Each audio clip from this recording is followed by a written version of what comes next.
And now, your 5 o'clock news on Channel 14.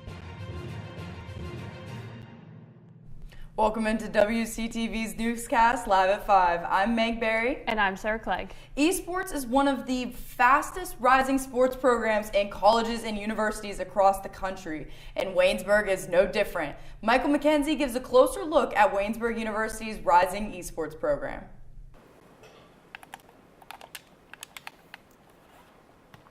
Many people have heard of or played video games in their lives, but what you may not have heard of is esports, a way for people to competitively play their favorite video games against one another. It's rising in popularity in schools across the country, and Waynesburg University is no different. We're a varsity athletic sport here on campus. We're the newest one. We were established about 2.5 years ago. And our major games, we play 17 titles, but our major games that we play right now are Smash Brothers, Rocket League, Valorant, Overwatch, Fortnite, and we're going to start Marvel Rivals here soon. Oh, it was way back in the day when it first started. The original director, Pioch, was running a little table, and I was walking through JC, and he stopped me, and I saw that Smash was on the list, and I just thought I had to join. Alex also says he's grateful for the bonds he's been able to build with his teammates, both former and current. You know, at first I thought it'd just be fun, but then I got surrounded by two upperclassmen that really inspired me. And it's been such a long time that I've been the captain of this team for as long as both of them were combined. So it's kind of still freaking me out, but now I'm trying to pass that on. And one of the reasons people attribute the rise in esports across the country to is its laid-back nature compared to other sports programs at colleges and universities. Yeah, I think esports has risen because, number one, we're playing games people like. There's a low barrier to entry here. You don't have to be a peak performance athlete to play esports. And it's stuff that people already do and enjoy. So, there's a lot of streaming out there for video games as well, so people are already familiar with it. See, I think it's very fun. It's still competitive. It's still a sport, so you still have to take it seriously. But, it's a new type thing. People can do it. Everyone has some experience doing it. And the community that we have is really great. A lot of people that want to help see each other get better, and that's really all you need. You can catch all of Waynesburg University's esports matches on Waynesburg University's Twitch channel, and for any students interested in joining the esports program, contact Program Director Chris Davis. For WCTV, I'm Michael McKenzie. Earlier this semester, WCTV's Ethan Spazarski gave us an inside look on the career and life of now former Waynesburg University professor Lanny Fratteri. Here's another look at that story. In December, Waynesburg University and the Department of Communication said goodbye to professor and advisor Lanny Fratteri. Fratteri is retiring after not only 16 years of working at Waynesburg, but a 33-plus-year career of announcing primarily with the Pittsburgh Pirates. When Fratteri left the Pirates in 2009, Fratteri already knew what he wanted to do after announcing. When I stepped away from the Pirates, and I'm notorious for writing in a journal, and I wrote in my journal, when it came to my second career, there were three things I wanted. Number one, I'd like to work in a small community. Number two, I would love to have an impact still in broadcasting. And number three, I would like to work with young people. Fratteri actually found Waynesburg through an ad in the Pittsburgh Post-Gazette. So on March the 1st of 2009, I opened up the Post-Gazette, and there was an ad for Waynesburg University, and the next day I sent out my resume. Chairperson of the Communication Department and Assistant Professor of Communication, Richard Krause, commented on the process of hiring Lanny and the impact he had on the department as a whole. Had sent letters to President Thyrene. He also sent one to somebody else at the school, and he sent a letter to me. So you can imagine my surprise. I go to my mailbox, and I grab an envelope, and it's the attention is to Richard Krause, and the return address is Lanny Fratteri. This A chapter, they know us through a number of things that we've done on the broadcast media side, and including in sports. You're right, though. We were in a good place. Lanny took us to an even better place. For alumni Jeremiah Miller, while not a sports broadcaster right now, all of Lanny's teachings remain to be involved with his jobs as a sports producer for KDKA. I mean, honestly, what he taught me, it carries throughout whole life. It's not even this specific industry. I mean, this mantra, just show up. I mean, that can go for anything. You don't have to be in this industry. If you just show up, I mean, yeah, just the life lessons that he taught me. But sure, as far as like the field goes, everything, as far as my writing and everything, I still write scripts. They're just not for me. Yeah, everything that he has taught, but especially, I mean, the show up's a life lesson. And Terry says he's grateful for Waynesburg to allow him to be a part of what the university was building for the communication department. To have the opportunity for an institution such as Waynesburg University to put faith in the fact that I didn't have a master's degree, but Waynesburg believed that my experiences, what I had gone through as a Pirate broadcaster and what I had done with Ohio State basketball and Penn State football was going to be beneficial to this university. I, as well as every student that had Lanny, say thank you and enjoy retirement. For WCTV, I'm Ethan Spazarski. During Super Bowl Sunday, you may have seen an ad run by Waynesburg University. The ad was run in the pregame and postgame coverage of the Super Bowl on local Fox channels. The ad featured Oakland Athletics relief pitcher and Waynesburg University graduate Mason Miller talking about his experience at Waynesburg University. The ad can be found on the university's YouTube page. Yesterday, Pennsylvania Lieutenant Governor Austin Davis held a roundtable discussion on Governor Shapiro's proposed budget. The conversation centered on the child care workforce shortage and how Pennsylvania can combat it. Davis said, quote, "The child care workforce shortage hurts working families and it hurts our economy, likely in the range of billions of dollars in lost earnings, productivity, and revenue. That's why the new proposed budget would fund 1,000 bonuses to recruit and retain child care workers across the Commonwealth. These workers are caring for our most valuable resource, our children. Many of them are mothers who are also trying to make ends meet for their own families. They work hard and they deserve it," end quote. A car drives through a crowd in Germany, and more on Robert F. Kennedy Jr.'s confirmation hearing. Plus a verdict in the Megan Boswell case, all that and more on the Newscast.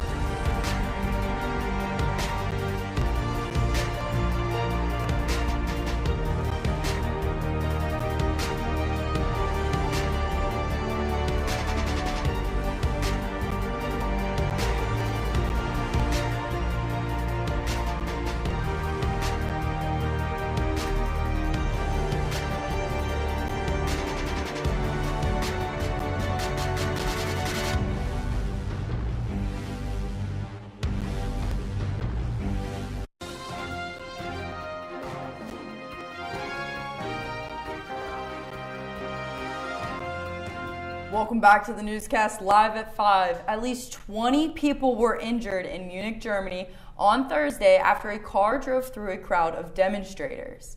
The incident happened near where the world leaders were set to meet for the Munich Security Conference. On Friday, top diplomats including Ukraine President Vladimir Zelensky and Vice President J.D. Vance will be attending the high-level security conference. Police said on social media they had detained the driver involved and did not consider him a further threat. No other details were given. A Senate confirmation vote was held Thursday morning where Robert F. Kennedy Jr. was confirmed as Health and Human Services Secretary. It's after key Republican holdout Senator Lisa Murkowski fell in line. Now his supporters expect him to deliver. CNN's Dana Bash has this report. October 2024, Battle Creek, Michigan. This is a monumental moment. An army of protesters delivered 400,000 petitions to Kellogg's headquarters, demanding the company make good on a pledge to remove artificial dyes from its food. I'm here for the mom, all the moms who struggle to feed their children healthy food. The leader, Vani Hari, a food activist known as the Food Babe, who says cutting out the processed and fast food of her youth not only helped her shed weight, but curbed serious health struggles. She has a wellness brand and a massive online following. I feel like my voice represents so many ordinary citizens, moms and activists and dads and so many people across the United States that have just had enough. Hari volunteered for Barack Obama's presidential campaigns. She was a delegate at his 2012 convention, where she wrote labeled GMOs on signs. She got disillusioned with politics and turned to activism, pressuring restaurants like Chick-fil-A and Subway to take some additives out of their food. Why is it citizen activists like me and the people that follow me and all the grassroots movement holding these companies accountable? Why isn't there anybody in Washington doing this? She and others livid about the American food system found common cause with Robert F. Kennedy Jr. There's, I think, a real hunger for politicians across the aisle to be targeting this voter anxiety about why are we getting so sick. Callie Means and his sister Casey are well-known leaders in the so-called MAHA, Make America Healthy Again movement. I got a call from a safe food advocate named Callie Means. He was a GOP Trump critic who turned supporter and helped broker the first call between Kennedy and then candidate Donald Trump last summer. Don't you want a president that's going to make America healthy again? With that endorsement, the MAHA movement came with him. Dan Pfeiffer, a former senior Obama aide, says Democratic leaders missed an opportunity. We're not living in the same social media internet spaces that a lot of the public is, where you have people talking about, what to feed your kids, what chemicals to avoid.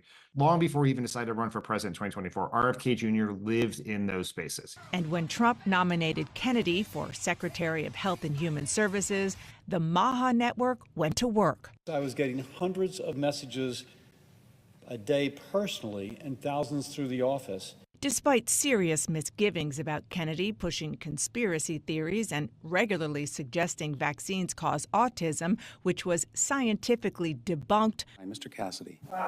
Republicans like Louisiana Senator Bill Cassidy, a medical doctor, saved Kennedy's bid for HHS secretary. Vaccines save lives. They are safe. They do not cause autism.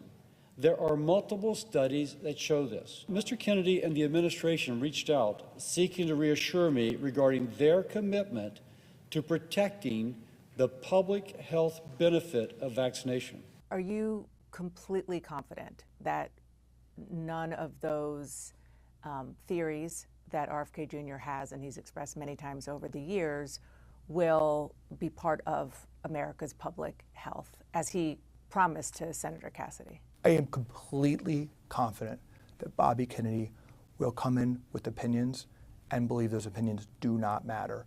Bobby Kennedy is coming in to institute a process. And I know that many people on the left watching that can't stand Bobby Kennedy and stand President Trump, I know they resonate with something that's happening. I know they resonate that there's a strain that we're touching on childhood chronic disease. And I would just urge them, there's a mass opportunity in society to support the Trump administration on this sector. A gas explosion at a shopping mall in Taiwan on Thursday killed at least 5 people and injured several others, according to the authorities. The blast took place midday on the 12th floor of a popular shopping mall where a food court was under construction, according to Taiwan's National Fire Agency. At least 5 people have died and 7 others are injured, according to the fire department. Videos showed window panels falling onto the sidewalk and roads below where cars stood in traffic, with smoke rising from the 12th floor. Other videos from inside the mall showed the damaged walls in the aftermath of the blast, with water spraying from broken pipes. Rescue operators are ongoing, with more than 130 firefighters dispatched, according to the National Fire Agency. Footage from the local media showed ambulances and emergency personnel surveying the scene, cordoning off the area and pushing stretchers. As the U.S. continues to weather a week of extreme winter conditions, Southern California is on deck for what's next. Soon to be hit by the most significant storm there in more than a year, stoking fears of life-threatening debris flows and mudslides in fire-scared areas in and around Los Angeles. Laura Aguirre shows us how some residents and county officials are preparing. I think everybody needs to be aware and ready. Ready for the massive third wave of a powerful winter blitz that's brought snow, ice, rain, flash flooding, and power outages to much of the central and eastern U.S. since Tuesday. In a matter of hours, those same conditions are expected to envelop most of the western half of the nation through Saturday. And in Southern California, that poses an especially dangerous threat. The whole hillside behind me has been denuded from the fire, and it already slid a little bit, and now we're preparing that it's going to slide a whole bunch more. Residents in fire-scarred areas around Los Angeles County are bracing for the worst. Many are sandbagging and shoring up gaps in plastic barriers. If you are living in a location where there is a slope behind your house and it is burned, we want to hear from you. LA County officials today urging those in potential mudslide zones to reach out so crews can assess risk and install temporary debris flow barriers before the storm hits. For weeks, the state has been cleaning and expanding stormwater and debris drainage systems along with other preparations, and evacuation orders have been issued in high-risk areas. Storms can bring sudden and severe conditions that make staying back home extremely risky. Damaging high wind gusts are also expected. Make sure your flashlights have good batteries in them, and check your generators and your pumps that they're all working. And they usually recommend a 3-day supply of food and water for your family. I'm Laura Aguirre reporting. The cost of living is heating up according to the latest Consumer Price Index data released today. The annual inflation rate hit 3% for the 12 months ending in January, a 6-month high of inflation gauge. This Federal Reserve Chair Jerome Powell testified on Capitol Hill for the second day in a row as a part of the semi-annual monetary policy report. Ivan Rodriguez joins us live with the latest from Powell's testimony. The January Consumer Price Index coming in hot. On just about every metric, this was a miss with respect to what we were looking for in this main gauge of inflation at the retail level. Egg prices shot up 15.2% from December to January, the fastest increase that index has seen since 2015, according to the report. But it's not just eggs. You had food, you had energy, you have shelter, you have used cars, you have motor vehicle insurance. This report indicates that inflation trends are worsening. Inflation now moving in the opposite direction of the Federal Reserve's 2% target. We want to make more progress on inflation, and we think our policy rate is in a good place. During 2 days of congressional testimony, Fed Chair Jerome Powell said officials aren't in a hurry to reduce interest rates further, not what investors and potential home buyers were hoping to hear. Once we lower rates and kind of rates return to a lower level, mortgage rates will come down. I don't know when that'll happen. Although the Fed doesn't directly control mortgage rates, it does influence them. The 30-year fixed-rate mortgage now averages 6.89%, according to Freddie Mac. For now, bank rates Mark Hamrick suggests Americans focus on saving. One of the benefits of a high interest rate environment is that one can still command a decent return on savings in a high yield savings account that surpasses the recent rate of inflation. A Tennessee woman has been found guilty of killing her toddler. A jury convicted Megan Boswell on all charges, including murder for the death of her daughter, Evan Boswell. Boswell does not face the death penalty. She faces life in prison without parole. But the defense is asking for a life sentence that would make her eligible for parole at 69 years old. 15-month-old Evelyn was reported missing by her grandfather in February of 2020. Police say Megan Boswell changed her story multiple times about the girl's whereabouts. A month later, Evelyn's remains were found on a family member's property. That will do it for national news. Coming up next is Deanna Hernandez with Business and Entertainment. But first, let's take a step outside with Wyatt Clatterball for a quick look at the weather. There are currently snow flurries here on campus at Waynesburg University. It is also very, very windy, but stay tuned for your full weather update with me, Wyatt Clatterball, on the Newscast, live at 5. Oh, I didn't see you there. I'm Mia Hinkins, and welcome to Buell Hall, home of Waynesburg University's Department of Communication.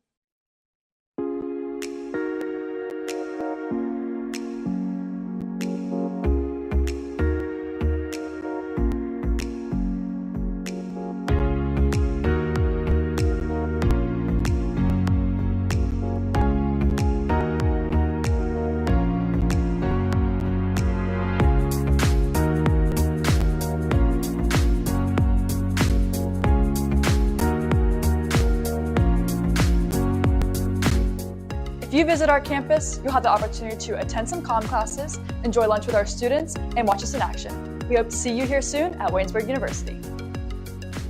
To schedule your personal visit, go to waynesburg.edu/admissions/schedule-visit. Come grow with us at Waynesburg University.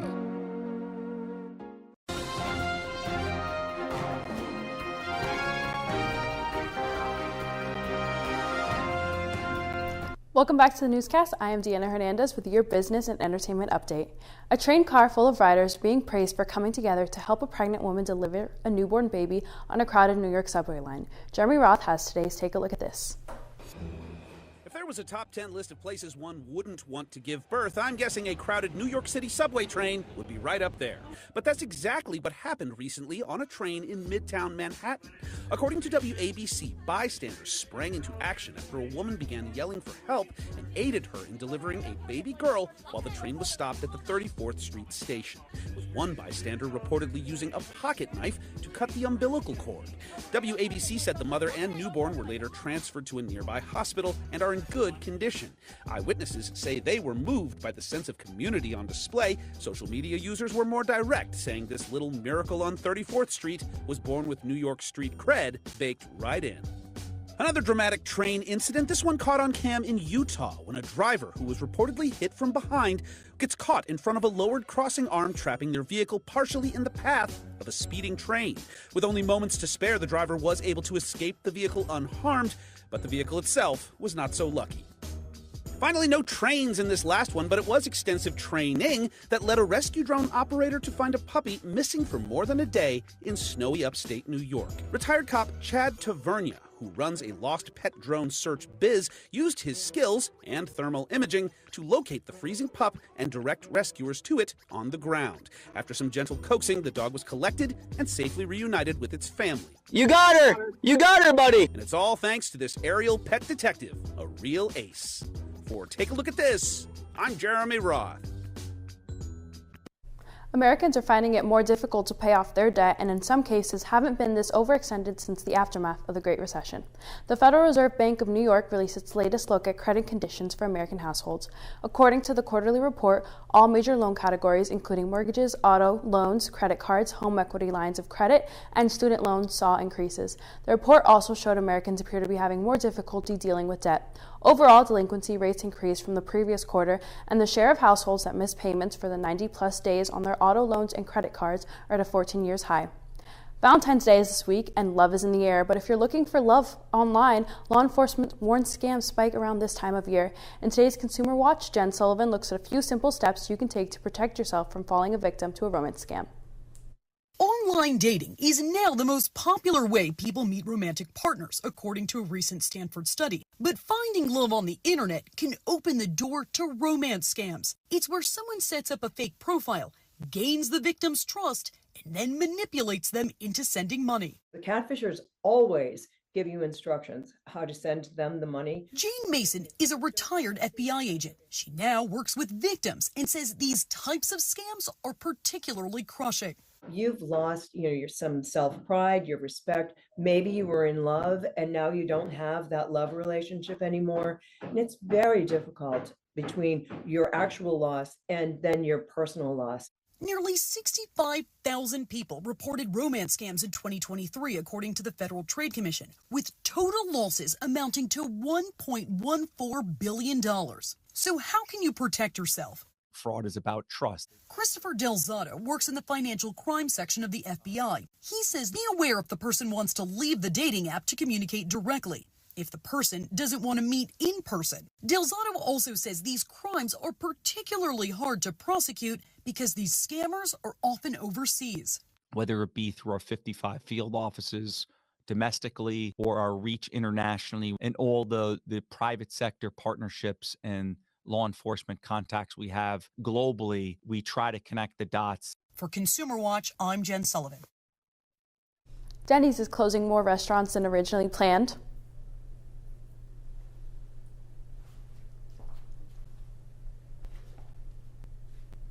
Last year, the restaurant chain announced it was shutting down 150 locations. However, in an earnings release Wednesday, the company revealed it closed 88 locations last year and will shutter between 70 and 90 locations this year. That brings the figure closer to 180 closures. Denny's said some of the diner closing have experienced leases or in areas that have become unprofitable. The closures are part of the struggling diner chain's plans to jumpstart growth. Denny's has about 1,300 locations it has across the United States. After 5 seasons and 15 Primetime Emmy Awards, one of the most talked about TV shows of the past decade is ready for its final chapter. David Daniel has that and more in today's Hollywood Minute. They believed that these garments that they put on our bodies told the world who we are. To mark us, they put us in red, the color of blood. They forgot that it's also the color of rage. The dress became our uniform.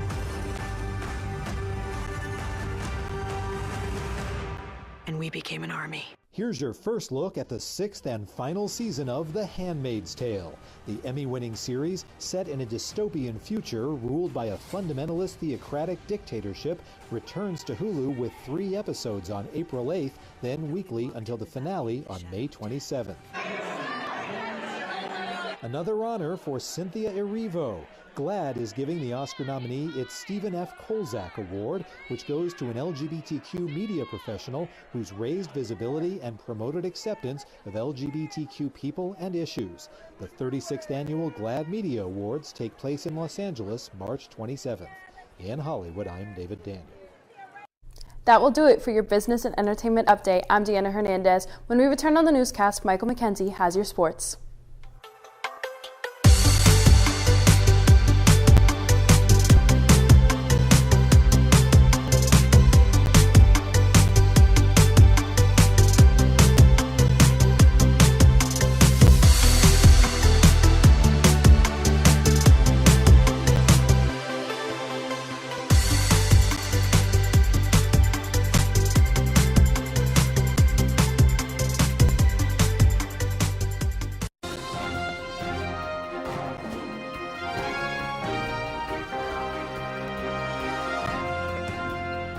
Good evening and welcome back to Wctv's Newscast Live at 5.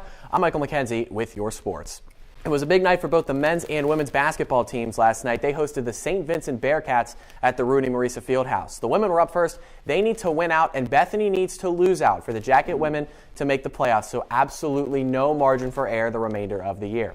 St. Vincent started the game up 7-2, but the Waynesburg offense ended the quarter on a 12-4 run capped by this Kara McFadden three, her second of the quarter. In the second, Waynesburg really took this game over. This Aubrey Burns three puts the Jackets up 30-14. They led the half 32-24. Out of the halftime break, Callista Friday coming up. She buries an early third quarter three. Follow that up a couple of minutes later by this Macy Justice triple. Waynesburg really had control the majority of this game. And then how about this? Clara Page Miller on the baseline. Tough reverse lay-in. Jackets were up 48-34 going into the fourth quarter. Then Mia Hankins delivered the cherry on top with this straightaway three. The Jackets pick off the number 4 team in the conference with a 61-50 win. Bethany also lost big last night to Chatham, so with 3 games remaining, the Jacket women are still alive in the playoff hunt. Now for the men who entered the night 2.5 games behind Franciscan for the final spot in the playoffs. Early in the game, Anton Baker. With authority to the rack, the Jackets dominated in the paint off the jump. They led early 12-4 over the Bearcats. Later in the half, a nifty finish here by P.J. Suggs, finding an angle to go off the window for the 2, but the Bearcats clawed back into this game quickly. Gordon Maxwell, tough to the 10, finishes through the contact, gets the foul, would convert the three-point play at the free throw line. He finished the night with 18 points. St. Vincent held a 39-28 lead at the halftime break. Waynesburg tried to fight back in this game. Anton Baker going to work on the right elbow for 2 more of his team-high 20 points on the night, but Mike Isolino caught fire in the second half. Here he buries a 3. A few possessions later, he would hit another. He hit 3 triples in the game, finished with 17 points for St. Vincent, and they would run away with it 78-62. The men are now 3 games behind Franciscan for that final playoff spot, so they also have to win out for any chance at a playoff bid. The men and women will take the short trip down I-79 on Saturday to play Washington and Jefferson. The women tip off at 1, and the men will follow 30 minutes after. The PAC Wrestling Championships are this weekend. They will be held here at Waynesburg University. Jesse Orban will be the name we're watching for Waynesburg. He's been named PAC Wrestler of the Week 4 times this season. He will compete in the 184-pound weight class. Seth Evans was PAC Honorable Mention last year and made a run at the 157-pound weight class title in the championships a year ago. He will look to capture that first-place finish in his senior year. The competition starts at 11 a.m. at the Rudy Marisa Fieldhouse. And it is playoff time for high school basketball in the area, and a number of Greene County teams have made the WPIAL playoffs. 2 preliminary round boys basketball games will be played tonight. Jefferson Morgan is home against Springdale, and West Greene hosts Brentwood. Both games tip off at 7 p.m. Then the Waynesburg Central boys team will travel to Mohawk next week for a first-round game on Tuesday, February 18th. 2 girls basketball teams in Greene County have first-round games next week as well. Carmichaels will go to Aliquippa next Tuesday, and West Greene welcomes Eden Christian on Monday, February 17th. Pirates pitchers and catchers reported to Bradenton for spring training earlier this week, but there is already injury news for their newly acquired first baseman, Spencer Horwitz. He underwent what has been described as a chronic wrist injury. He underwent surgery for that and will be out 6 to 8 weeks and is in great danger of missing opening day. The Pirates' first spring training game will be on February 24th. And the Penguins are 23, 25, and 9 at the All-Star break. That puts them 7th in the Metropolitan and 6 points back of a playoff spot. Last night was round-robin play in the Four Nations face-off. That was the first game of the round-robin, which is taking place in place of the NHL's All-Star weekend. Canada won that game over Sweden 4-3 in overtime. Sidney Crosby assisted 3 of Canada's 4 goals. He was one of the 3 stars of the game. And finally, the Eagles beat the Chiefs 40-22 for their second Super Bowl title in franchise history this past Sunday. Jalen Hurts won Super Bowl MVP, and that means all attention turns to next season in the NFL. Free agency begins March 12th at 4 p.m. That's all for sports. I'm Michael McKenzie. When we come back, Wyatt Clatterbaugh has your weather.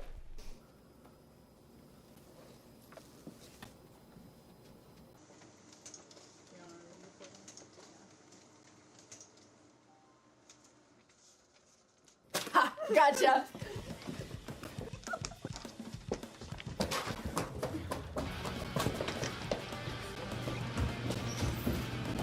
Yeah, what are you doing? We're on in 30 seconds.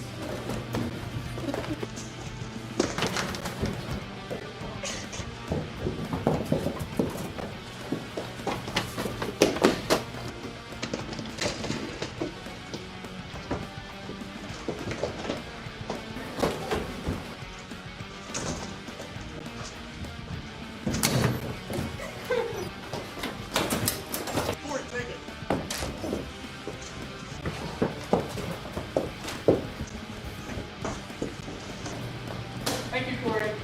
Where have you been? Just around. Okay. Fading up to Tyler and Mia in 5, 4, 3, 2, 1. Hi, I'm Mia Hinkins. And I'm Tyler Aaron, and welcome to Jacket Sports Weekly.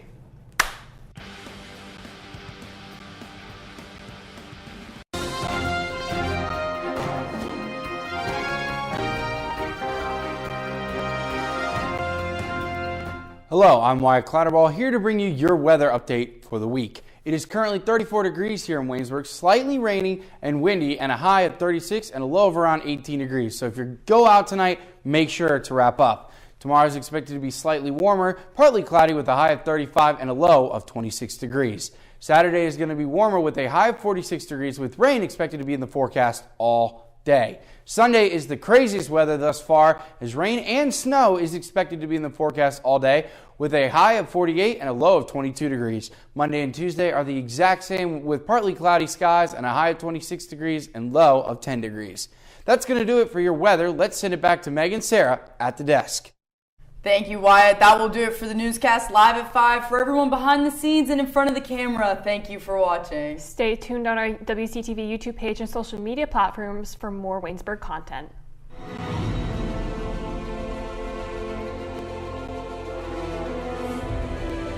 This has been a production of Waynesburg Community Television.